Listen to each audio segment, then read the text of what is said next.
A very good morning, students. Today we are going to continue our lesson number 5, our national goals. Today we'll study about part B, that is democracy and citizen. Democracy is a type of administration. It is an ideal political situation. Democracy is not only the rule of majority but a way of finalize who will rule the nation and what will be the aim of administration. Okay students, we all know about the democracy. मैंने आपको पहले भी समझाया है. Democracy मतलब कि जैसे हम इंडियंस, हमारे जो लीडर्स हैं, हमारे जो मिनिस्टर्स हैं या हमारे जो एमएलएस हैं, हम उनको थ्रू द इलेक्शन चूज़ करते हैं, है ना. सो मेजॉरिटी जो रहती है, मतलब कि जहाँ पर ज़्यादा वोटिंग होगी उसी गवर्नमेंट को हम फाइनलाइज करते हैं. While defining democracy, Abraham Lincoln said, अब अब्राहम लिंकन ने भी एक डेफिनेशन दी है डेमोक्रेसी की. Democracy is a government of people for the people and by the people. उन्होंने कहा है कि डेमोक्रेसी जो है वो लोगों की गवर्नमेंट है, लोगों के द्वारा बनाई गई है और लोगों के लिए बनाई गई है. In more clear term, democracy means an administration where common people choose a representative from amongst themselves, elect him and he rules according to the interest of the majority. और थोड़ी सी सरल भाषा में अगर हम इसको समझने की कोशिश करें तो ये है कि हम लोग इंडियंस अपने ही बीच के लोगों में से किसी को चूज़ करते हैं और उसको इलेक्ट करते हैं. Democracy out of all the forms of government is rated best because every citizen plays an important part in the formation of the government. और गवर्नमेंट के जितने भी टाइप है उसमें सबसे ज़्यादा अच्छा डेमोक्रेसी है, क्योंकि इसमें क्या होता है कि हर एक सिटीज़न अपना एक इम्पॉर्टेंट रोल प्ले करता है गवर्नमेंट को फॉर्म करने के लिए. Democracy and citizen. Ideal democracy is possible only when the citizens are conscious of their rights and duties. तो आइडियल डेमोक्रेसी या सही डेमोक्रेसी जब पॉसिबल है जब जो सिटीजन्स हैं कंट्री के वो अपने राइट्स और ड्यूटीज़ के बारे में अच्छे से अवेयर हों. The citizens will be able to take correct decision when they are aware of the happenings in the area और नेशन. और सिटीज़न जो हैं वो तभी करेक्ट डिसीजन ले पाएंगे जब उनको अपने आसपास के एरिया में या जो उनकी कंट्री में हैपनिंग्स हो रही हैं, जो भी चीज़ें हो रही हैं, एक्टिविटीज़, उनके बारे में प्रॉपर इन्फॉर्मेशन हो. Therefore they should try to gather information through various mediums like newspaper, radio, television, public meetings etcetera. इसीलिए लोगों को हमेशा अवेयर रहना चाहिए और इसके लिए कुछ सोर्सेस है जैसे newspaper, radio, television, public meetings जो है, इन सोर्सेस के थ्रू उनको अवेयर रहना चाहिए. In a democracy, all the people should be literate and well informed so that they can make use of their voting rights correctly. और democracy में लोगों को लिटरेट मतलब पढ़ा लिखा होना चाहिए और वेल इन्फॉर्म्ड, हर एक इन्फॉर्मेशन उनके पास होना चाहिए. इससे क्या होगा कि वो अपने वोटिंग राइट्स जो हैं वो उनको अच्छे से यूज़ कर पाएँ. The citizens have the right to criticize the workings of the government. They have the right to oppose the anti people policy of the government. और सिटीज़न को ये भी अधिकार है कि वो अगर गवर्नमेंट ठीक से काम नहीं कर रही है तो उनको क्रिटिसाइज कर सकते हैं या उनको टोक सकते हैं. The type of democracy in which the people elect their representatives form government is known as representative democracy. और India is a representative democracy. तो एक रिप्रेजेंटेटिव डेमोक्रेसी होती है, उसमें क्या होता है कि लोग अपने रिप्रेजेंटेटिव को खुद ही चूज़ करते हैं, और इंडिया जो है वो रिप्रेजेंटेटिव डेमोक्रेसी है. In a representative democracy, the political parties select candidates who contest the election. They canvass about their policies and programs to inform the common people. और रिप्रेजेंटेटिव डेमोक्रेसी में क्या होता है कि पॉलिटिकल पार्टीज़ जो हैं वो किसी एक कैंडिडेट को चूज़ कर लेती हैं, फिर उसके बाद में वो पॉलिसीज़ और प्रोग्राम्स बताती हैं कि वो लोग कैसे काम करेंगे और वो कॉमन लोगों को उसके बारे में इंफॉर्मेशन देते हैं. The political parties play an important role in democracy. Democracy में पॉलिटिकल पार्टीज़ का बहुत इंपॉर्टेंट रोल है. They explain their programmes and policies to the voters, और वो अपने प्रोग्राम्स और पॉलिसीज़ के बारे में लोगों को या वोटर्स जो लोग वोट देने वाले हैं उनको वो बताते हैं. Political parties have an important role in democracy. Political parties जो है उनका काफ़ी इंपॉर्टेंट रोल है डेमोक्रेसी में. They are a link between government and the people. They help to form public opinion. वो गवर्नमेंट और लोगों के बीच में एक लिंक होती है. Now next topic is adult franchisee. Most of the democratic states have incorporated adult franchisee. This is the most popular principle of voting. अब ये adult franchisee मतलब होता है कि वयस्क मताधिकार, और ये जो है सबसे ज़्यादा पॉपुलर प्रिंसिपल है वोटिंग का. Voting is the most important right of all citizen. Indian constitution has provided voting rights to the citizen. Voting जो है बहुत ही इंपॉर्टेंट राइट है हर सिटीज़न का, और इंडियन कॉन्स्टिट्यूशन ने भी अपने सिटीजन्स को वोटिंग राइट्स दिए हुए हैं. Every citizen who has attend the age of 18 years has a right to vote. अब सबसे इम्पॉर्टेंट पॉइंट है इस टॉपिक का कि जिस भी सिटीज़न की एज 18 ईयर्स हो गई है तो उसको राइट मिल जाता है राइट टू वोट का, मतलब वोट देने का अधिकार मिल जाता है. This right without any bias of gender, class, caste, religion is available to all. और without any discrimination, gender, class, caste, कोई भी डिस्क्रिमिनेशन नहीं किया जाता है और ये सबको अधिकार मिल जाता है. We call it universal adult franchise, इसीलिए हम इसको यूनिवर्सल एडल्ट फ्रेंचाइजी भी कहते हैं. Every citizen should cast his vote as per his conscience. अब हर एक सिटीज़न को अपना वोट अपनी ही समझदारी के हिसाब से देना चाहिए. Adult franchise is based on the principle of equality.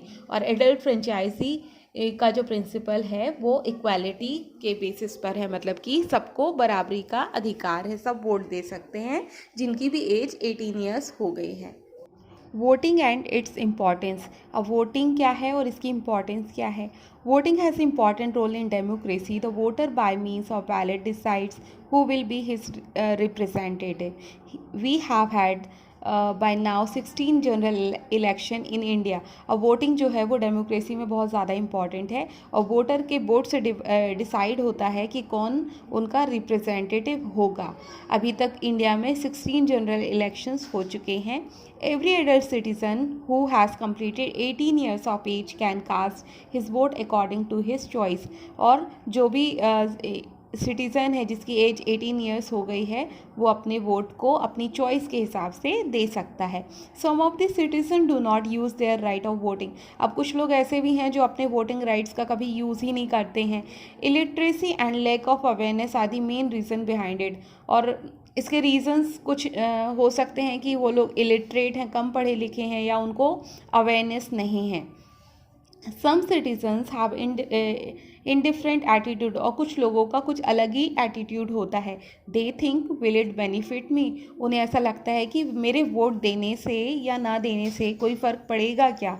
They do not realize that voting is not only their right but it is their duty also. वो ये रियलाइज़ नहीं करते हैं कि वोटिंग सिर्फ उनका अधिकार नहीं है जबकि उनकी ड्यूटी भी है.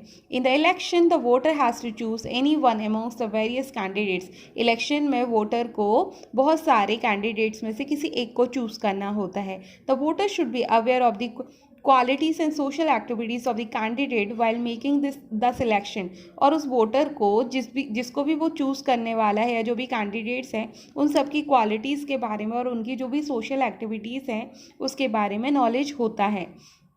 Voter should vote for the person who is fully devoted to the welfare of the public. Voter को उसी कैंडिडेट को वोट देना चाहिए जो पब्लिक के लिए डेडिकेटेड है, डिवोटेड है और पब्लिक के वेलफेयर के लिए काम करे. At the time of election, the political party declare their objectives and programs in their manifestos. और इलेक्शन के टाइम पे पॉलिटिकल पार्टीज़ जो हैं वो अपने ऑब्जेक्टिव्स और प्रोग्राम्स जो हैं वो एक एजेंडा में बताती हैं. The citizen should cast their votes in favour of those candidates who have faith in the unity and integrity of the nation।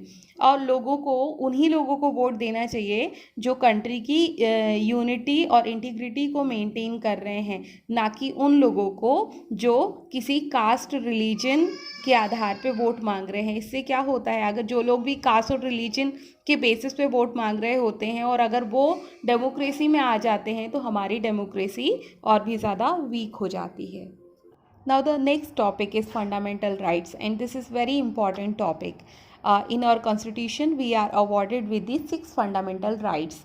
First, right to equality, मतलब कि समानता का अधिकार। हमारे साथ में किसी भी प्रकार का कोई भी भेदभाव नहीं किया जाएगा, सबको बराबरी से ट्रीट किया जाएगा। सेकेंड, राइट टू फ्रीडम, हमें फ्रीडम है, right to live, right to express, right to gather without any arms, right to vote, ये सारे राइट्स हमारे पास हैं। मतलब कि हमें कहीं भी रहने का अधिकार है, हमें कहीं घूमने जाने का अधिकार है, हमें अपने रिलीजन को चूज़ करने का अधिकार है। ऐसे बहुत सारे राइट्स हमारे पास हैं। राइट अगेंस्ट एक्सप्लॉयटेशन, इसका मतलब कि अगर कोई हमें एक्सप्लॉइट करता है या हमें परेशान करता है तो बेसिकली हमें कोई एक्सप्लॉइट नहीं कर सकता है, परेशान नहीं कर सकता है। Right to freedom of religion, अब हमें किसी भी धर्म को चूज़ करने का अधिकार है, किसी भी रिलीजन को फॉलो करने का अधिकार है। कल्चर एंड एजुकेशनल राइट, हमें किसी भी कल्चर को फॉलो करने का राइट है और हमें एजुकेशनल राइट है, मतलब हमें एजुकेशन मिलनी चाहिए। राइट टू कॉन्स्टिट्यूशनल रेमेडीज़, और ये जो लास्ट वाला राइट है, दिस इज़ वेरी इंपॉर्टेंट, कि अगर हमें हमारे बाकी किसी राइट्स को कोई वायलेट करने की कोशिश करता है तो उसके लिए क्या रेमेडीज़ हैं। सो ये 6 फंडामेंटल राइट्स जो हैं वो हमें मिले हुए हैं। Next topic is human rights. Enforced by law and ensured by the administration, human rights are those rights which are essential for the development of personality of man and for the independent discharge of his duty. Human rights, the natural rights acquired by man, the correct use which helps man in the process of his overall development. अब देखो हमें कुछ human rights भी मिले हुए हैं, मतलब human rights हमारे बर्थ से ही शुरू हो जाते हैं। जब से हमारा बर्थ होता है उसी टाइम से हमें ह्यूमन राइट्स मिल जाते हैं। अब ये ह्यूमन राइट्स क्या होते हैं कि जैसे कि वो राइट्स जो हमारे एग्जिस्टेंस और डेवलपमेंट के लिए, किसी भी ह्यूमन बीइंग के एग्जिस्टेंस या डेवलपमेंट के लिए ज़रूरी होते हैं। वो राइट्स जिनमें सोशल कंडीशंस जो होती हैं वो कुछ सोशल कंडीशंस एसेंशियल होती हैं, और वो राइट्स जो नॉर्मली किसी भी पर्सन की प्राइमरी नीड या डिमांड होती है। Declaration of universal human rights, every year 10 December is celebrated as international human rights day throughout the world.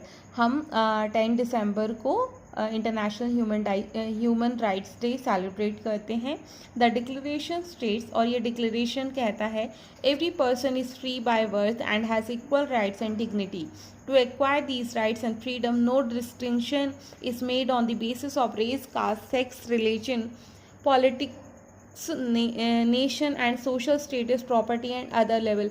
ये डिक्लेरेशन कहता है कि हर एक पर्सन को अपने बर्थ के टाइम से ही इक्वल राइट और डिग्निटी मिल जाती है, और उसके साथ हम किसी भी बेसिस पर, जैसे race, caste, sex, language, religion, politics, nation या सोशल स्टेटस, प्रॉपर्टी या किसी भी अदर लेवल पे हम उसको डिस्क्रिमिनेट नहीं कर सकते हैं या भेदभाव नहीं कर सकते हैं। The Madhya Pradesh Human Rights Commission. Human Rights Commission has been established in our country for the protection of human rights.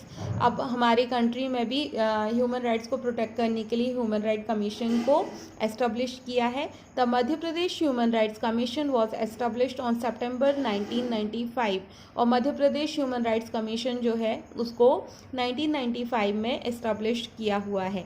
The human rights protection act 1993 was pass by और Parliament, in according to which the Madhya Pradesh Human Rights Commission was formed, which is an independent and autonomous body। और जो Human Rights Commission है ये independent और autonomous body है, whose aim is to protect the right mentioned in the above act। और इसका जो M है वो ह्यूमन राइट्स को प्रोटेक्ट करना है।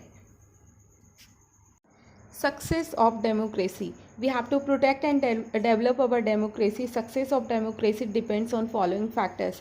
अब हमें हमारी डेमोक्रेसी को प्रोटेक्ट करना है, इसके लिए कुछ फैक्टर्स हैं.